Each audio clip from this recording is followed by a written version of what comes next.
নয়া ফ্যাসিবাদী আক্রমণ ও সাম্প্রদায়িকতার বিরুদ্ধে গণতন্ত্র এবং ধর্মনিরপেক্ষতার পক্ষে ঐক্যবদ্ধ হওয়ার আহ্বান জানিয়ে আমার স্বরচিত কবিতা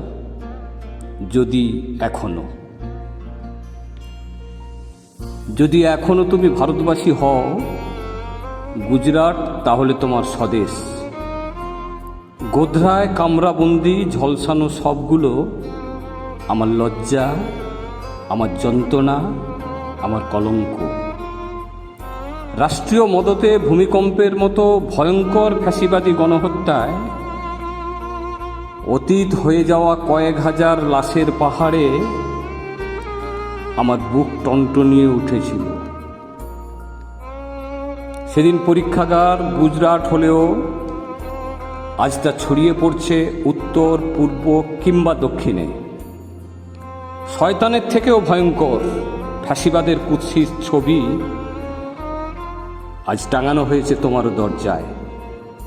ইতিহাসের বিকৃতি, দেশীয় শিল্পের সর্বনাশ, জ্যোতির্বিজ্ঞান থেকে জ্যোতিষশাস্ত্র, বহুত্ববাদী সংস্কৃতি সবই আক্রান্ত। অপবিজ্ঞানকে স্বীকৃতি, ধর্মের ভিত্তিতে দেশ গঠন, কর্পোরেট ও হিন্দুত্বের আঁতাত জড়িয়ে ফেলেছে তোমাকেও। ধ্বংস হচ্ছে গণতন্ত্র থেকে ধর্মনিরপেক্ষতা। বুনিয়াদী স্তম্ভ ভেঙে মনুসংহিতার ভিত্তিতে তৈরি হবে সংবিধান। হিন্দু ধর্মের ভিত্তিতে গড়ে উঠবে রাষ্ট্র। যাবতীয় সাম্প্রদায়িক শক্তিকে তীব্রতম ধিক্কার।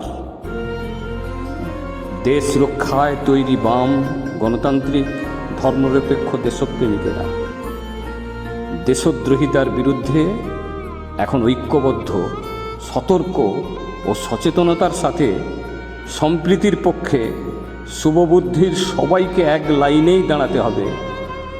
যদি এখনো তুমি ভারতবাসী হও।